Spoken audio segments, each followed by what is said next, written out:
I'm Steve Lascazzo, and this is The Way.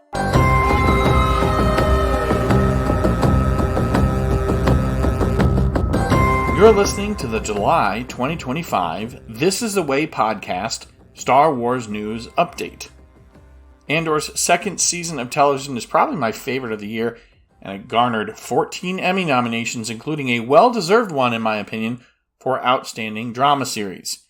There's editing, music, mixing, visual effects, production design, cinematography, directing, writing, even a voiceover performance nomination for Alan Tudyk, but the only acting Emmy nom is for Guest Actor. Showrunner Tony Gilroy commented to Deadline on what I too think is an oversight. Though he name-checked only Diego Luna and Genevieve O'Reilly, there were none for Stellan Skarsgård, Denise Goff, Kyle Soller, or Elizabeth Dulau. Gilroy also answered a question about whether he returned to Star Wars if asked, and though he mentioned he's currently busy on another project, his words, as reported, were, "Never say never." I thought that's what we were fighting for. It is time for me to report Star Wars news released since our last News Update podcast. Let's talk about those Andor Emmy nods. The 2025 Primetime Emmy Award nominees were announced for the 77th ceremony this year. Most importantly, it earned, and yes I say earned, a nomination for Outstanding Drama Series. Stout competition: Hulu's Paradise, The Pit, Severance, Slow Horses, The White Lotus, and The Diplomat. Also The Last of Us, but if that show wins, just end the ceremony forever. Outstanding Guest Actor: Forrest Whitaker.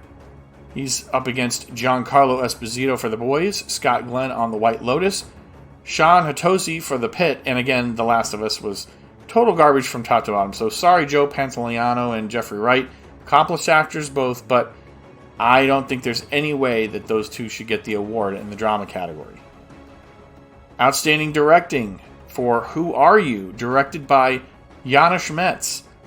There are 2 episodes of Severance, an episode of Slow Horses, 1 of The White Lotus, and 2 of The Pit up against him. Outstanding Writing: Welcome to the Rebellion, written by Dan Gilroy. He's going up against 2 episodes of The Pit, 1 of Severance, 1 from Slow Horses, and 1 for The White Lotus. Outstanding Character Voiceover Performance: Alan Tudyk is up for an award. This is part of a special category for performers, so I think this means it's given in a small ceremony, not the main one, but Tudyk has some big names to beat. Hank Azaria for The Simpsons, Jeffrey Wright for the Marvel What If series, Julie Andrews for Bridgerton, Stephen Yen for Invincible, and Maya Rudolph for Big Mouth. Outstanding Production Design on Who Are You? It's up against Bridgerton, Dune Prophecy, Pachinko, and 1923, A Yellowstone Origin Story. Outstanding Cinematography for Harvest, up against Severance, The White Lotus, The Day of the Jackal, Etoile, and Pachinko. Outstanding Fantasy Sci-Fi Costumes: Harvest. Costume designer Michael Wilkinson is up against House of the Dragon, Marvel's Agatha All Along, Black Mirror from Netflix, and Dune Prophecy. Outstanding Picture Editing for Who Are You? 3 episodes of Severance, The White Lotus, and an episode of The Last of Us are up against it. Outstanding Musical Competition for Who Are You? Cobra Kai, Severance, The Studio, The White Lotus, and Based on a True Story. Outstanding Original Music and Lyrics: Who Are You? And We Are the Gore is the song, the planetary anthem. The Boys, Will and Harper, Marvel's Agatha All Along, and Saturday Night Live, the 50th anniversary special, all have Outstanding Music and Lyrics nominations as well. Then there's Outstanding Sound Editing for Who Are You? Severance, The Pit, The Last of Us. Outstanding Sound Mixing for Who Are You? Severance, The Pit, The White Lotus, and The Last of Us. And Outstanding Special Visual Effects in a Season, The House of the Dragon, Dune Prophecy, The Last of Us, and The Rings of Power are all up against Andor. The main ceremony with the red carpet and everything is on September 14th on CBS and Paramount Plus at 8 p.m. Eastern. a swell party this is. Though he was shut out of an Emmy nomination, Diego Luna did receive one for the Television Critics Awards. This isn't a ceremony. The recipients will be announced virtually, but Luna is up for individual achievement in drama. He'll have to contend with Kathy Bates for Matlock, Britt Lower, Adam Scott, and Trammell Tillman of Severance, and Noah Wyle of The Pit, among others. Andor, the show, is also nominated for Outstanding Achievement in Drama and Program of the Year. Seems a wise idea. I don't usually make a big point about the books that come out supporting the shows, even some of the better ones, but Art of Andor is now available for pre-order, and it will ship mid-May of 2026. It will retail for $50 and have 500 full-color illustrations and behind-the-scenes details on 272 pages. It was announced at Star Wars Celebration, but I checked, and it is indeed available on the AbramsBooks.com website. $50 for the hardcover, but only $31.10 if you want an ebook. It looks like you can get it on Amazon, Apple Books, Barnes & Noble, Google Play, and Kobo too. Did you know that? Did anyone know that? Now that Andor's done, the next project that we're looking for is Ahsoka. And there was an update of sorts from San Diego Comic-Con just a few days ago, a small one. Wasn't even official. Once upon a time, SDCC was the biggest deal in conventions. Marvel and Star Wars made them such a big deal. Disney and Lucasfilm started having their own Comic-Cons. Now there isn't even a Star Wars panel at this year's con. But several different influencers snapped photos that have been hung on walls, shots from the new season of Ahsoka that we have only previously heard was filming, and now we have confirmation. The still image is confirmed, since Iman Esfandi is seen here as Ezra Bridger in the stills in a completely different outfit and scenery than Season 1. So it's either a shot from production of Season 2 or a really good fake. But it's not a fake. New episodes aren't scheduled to appear until next year, and at this point, we're still considering that Star Killer as the son of Mortis leak as a rumor. There was no footage shown at the con, unless it was super secret and we don't know about it, but we do know a few new additions to the show will be Admiral Akbar and Zeb Orrelios, who was seen in live action in Season 3 of The Mandalorian. We also know some of the directors for Season 2. Dave Filoni is not just going to be the showrunner and writer, but also direct at least one episode. He was in the chair for Episode 1 called Part 1, Master and Apprentice, and Episode 5, or Part 5, called Shadow Warrior. Jennifer Getzinger will be back for at least one episode, having also directed Season 1, Episode 6, Part 6, called Far, Far Away. Bryce Dallas Howard is coming back for more Star Wars, having worked on The Mandalorian, The Book of Boba Fett, and Skeleton Crew, and now she'll be working on Ahsoka as well. Now, I don't share the opinion that she's the best Star Wars director out there, but she does a fine job, and her point of view is a change of pace that I think benefits Star Wars, and I think she's great at getting to have her hand on another show and give us that strange or different point of view that is, it's like a curveball. Sorry if you're not a baseball fan, you don't understand that. One more name was mentioned, Anders Engstrom. This is a guy who did 17 episodes of C on Apple TV+, either on his own or with a co-director, and 3 episodes of the Disney Plus teen program Percy Jackson and the Olympians. The only additional news note for the directors is that Getzinger and Engstrom are involved with episodes 2, 3, and 7, and we get that from one listing, so it means one of them at least will be doing multiple episodes. I don't know about the other ones from Filoni and Bryce Dallas Howard. I don't know where those will come. On program! One more note, even if it's not Star Wars specific, but you may have heard about the George Lucas panel at San Diego Comic-Con, his first ever appearance at the con. Well, he was there to promote not a new Star Wars thing, but his Lucasfilm Museum of Narrative Art. And though it won't be focused only on Star Wars, it will have a number of historic pieces from Lucas's private collection. So things like Indiana Jones, Star Wars, his other movies. It opens next year, and the website is lucasmuseum.org. So check it out and see if you want to plan a trip out there. Let me work on that. Keep this signal open. Star Wars gamers. There was a big boost for Star Wars Battlefront 2 right after Andor finished up its second season. People were calling for a third edition of the game, some Star Wars stars even. There wasn't an announcement of a Battlefront 3, but there was a boost, to sales in March. So much so that the game was the 12th biggest seller in the month, and it was released for the first time back in 2017. That's right. Star Wars Hunters, that free game released last summer, is already shutting down, but Battlefront 2 has busy lobbies once again. Maybe it was the success of Andor coupled with the announcement of Hunters shutting down, and then the Revenge of the Sith 20th anniversary putting that film back in theaters. May 4th sales. It's quite the difference from Star Wars Outlaws, where the Ubisoft CEO recently told IGN that he blames the brand troubles brought on by Disney for poor sales of the Outlaws game. Oh no, it couldn't be the bugs featuring heavily across social media when the game was first released, or the lack of paced updates and downloadable content. No, the brand is bad. Star Wars is bad. Well, why do that deal then? I think he's really blaming Disney because an article on the GameSpot website quotes Yves Guillemot saying, Outlaws was released at a time when the brand that it belonged to was in a bit of choppy waters. Then the article's author says the IP had experienced turbulence with the poorly received Star Wars Rise of Skywalker movie, the polarizing TV series The Acolyte, and the mixed reception to the Book of Boba Fett. It's either an intentionally insinuated attribution to Guillemot, the CEO, or something that is supposed to be obvious to everyone that the author was pointing out. I'm not disagreeing. And collectors. There's a lot of news this month, and some of it is exclusive merchandise that you can only get at San Diego Comic-Con, and you're going to have to check resellers to get. Okay, then. Like Darth Vader Tamagotchi, which came with a display box where you can guide him through lightsaber training and make decisions that allow him to meet light and dark side of the Force users during gameplay.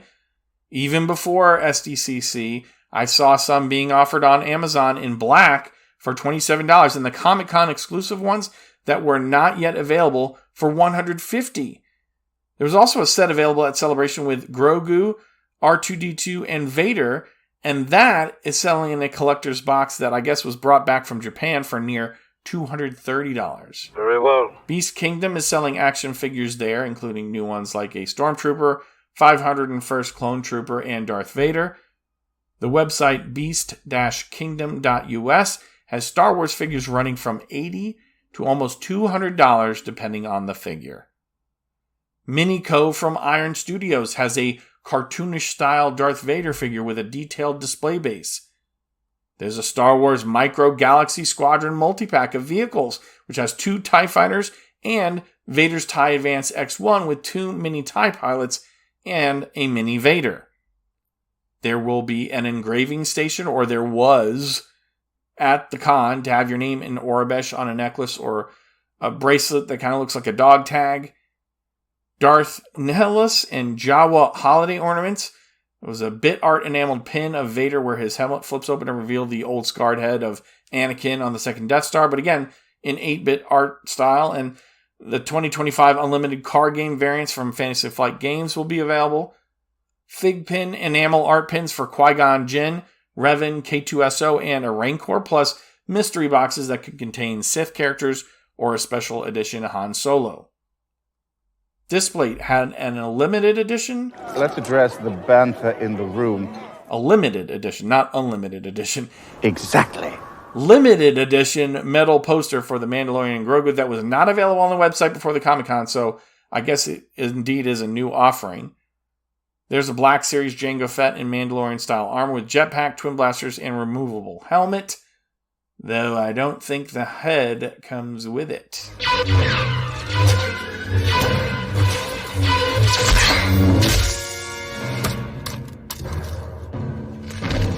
It's in pre-order for $25, as is Asajj Ventress Bounty Hunter Edition, twin lightsabers that can be joined for a double-bladed look, and a removable helmet. Hasbro Pulse had a really cool Anakin and Obi-Wan Black Series set that comes with a floating platform from the Lava Duel on Mustafar. Seriously, you have to search for what that is to see what I mean. It's really cool with the plastic flames holding up the platform at an angle, and it looks like it comes with a floating droid too. Much less cool and with no Serenium involved is the set of Mace Windu and Darth Sidious. It comes with 2 heads. So one pre-Force Lightning Darth Sidious and one after. It's listed at $70.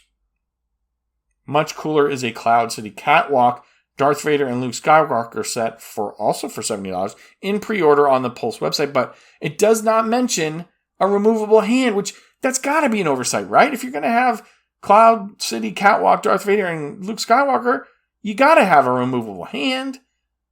It's not a dueling pair, but still a 2-figure set. Anakin and Captain Rex. Anakin is in his Clone War era blue and dark maroon outfit, and he comes with just a lightsaber, but Rex has a removable helmet and twin blaster pistols. It's in pre-order for $45. The Pulse website has some Legends figures now available for pre-order, with a Black Series Darth Malak and Starkiller available for $25 each. A Black Series Phase 2 Clone Trooper, generic, not named, also for $25, and a $34 Darth Malgus. They also have a Vintage Collection Darth Revan in pre-order for $17, and unlike previous months, none of those are already sold out, at least at the time of recording of this podcast. There's an Ayla Secura figure with 2 lightsabers, one a static one and then one of the motion blur kind. There's a Magna Guard with removable cape and electro staff parts. New Han Solo Chewbacca offerings in pre-order for $25. There's a Halloween edition Night Trooper with staff. He's bandaged up to look like a mummy, and he's got a frightening Porg minifigure. It says it will be available this fall for $25 this fall, as does a Dathomir Witch that, looks like a witch. It comes with a broom, red and purple lightsabers, and a Bogling. This kind of resembles a black cat. Then there's a glow-in-the-dark Imperial Royal Guard dressed as a ghost. The pet is a less cute version of that Bogling from the Star Wars Jedi video games. And in the Vintage Collection, there's a special edition action figure set of the Return of the Jedi Force Spirits, where the legs of the figure look ghostly and everything has the blue shimmer to make it look like they do at the end of the movie. Wisely, the set comes with young and old Anakin heads to swap out for the one you want. It is only available at Comic-Con for $50, so I imagine resellers are going to put it up for several times that online.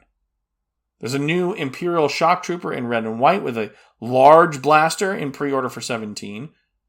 Vintage collections of the previously mentioned Black Series Han Solo and Chewbacca's. Then a version of Crosshair that I may have already mentioned in a previous month. There's Ben Kenobi, the Sir Alec Guinness version.